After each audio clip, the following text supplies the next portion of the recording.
ndanyadzogara kweyo. Wadaziwa kumba kwedu manje? Kwana mudhara rikati kwedu. Kwako ndikazobvunza kwa mudhara ndozvineko. Sweet, inogara ku G West. G-West papi chaipo. G-West mahalapi. G-West mahalapi. Ndokupiko. Inzvimbo nyowani chango wakwa. Inogara mabhozida ane swords. Kusangana kwati kuita zvekare muri Zimbabwe pano paZesty News pano pachange tichimhanya nema-news updates ezvakasiyana-siyana zvichiitika muno munyika yedu yeZimbabwe. So kana uri munyowani kusubscribe mahara wotsena on the notification bell kuti patinodzoka namamwe ma-news updates uchange uchingozvionera pamhino sefodya. Ndanga kubatsira nyaya yamarabha ngoti rest in peace kuna mukoma wedu marabha vakatisiya. So muri Zimbabwe news update randauya naro ndevekurufu kwavo zvese zvichaitika ikoko change chikuratidzai pano zvakaitika zvose. So muri Zimbabwe kana uri munyowani subscriber like, we need your support guys, without you we are nothing. So nhasi tichatanga takupai drama rezvakaitika zvaiitwa namarabha. Kune vamwe vanga vasingazive moves comedies ake aikaita ndauya nawo nhasi. Da kuti mutange maona comedy then tozokuratidzai zvizhinji zviri kumberi.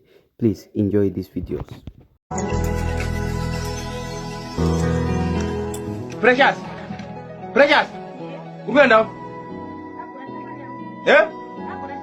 Shamwani mazuva ese? Precious! Shamwani mazuva ese here? Hau kunotamba wega?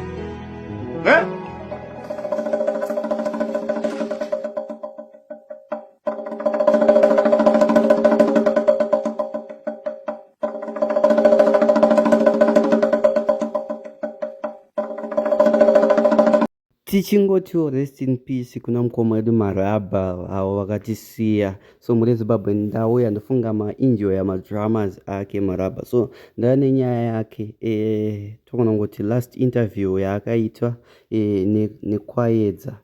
So muri Zimbabwe apa achanga achitaura marwariro ake, zvinhu zvaimunetsa, zvinhu zvakonzera kuti afe. Achitaura zvese, akataura zvese zvakaitika. So muri Zimbabwe ndauti uzvinzwire pavidhio rei obva watiudzawo mafungiro ako mucomment section below. Ngaazorore murugare marabha kapfupi asara ega. So muri Zimbabwe enjoy this video. Tachikumba utaure zvaunofunga mucomment section below, and please like, vasati vasubscribe, please subscribe. We need your support, without you we are nothing. Thank you guys, enjoy the video.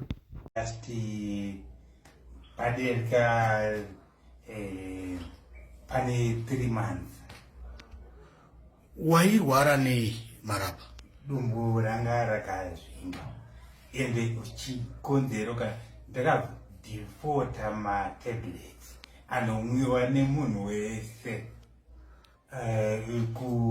Waiti kuzvimba kwedumbuka chikonzero ndechekuti ndakadhifota baipastra problem iyoyo dai pasina honzero. Amai takasiyana kare.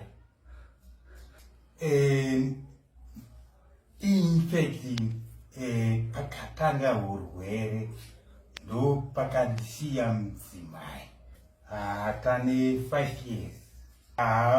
Norwadziwa stereki. Wakurarama upenyu hweuchumburumi wakanga wakaroora.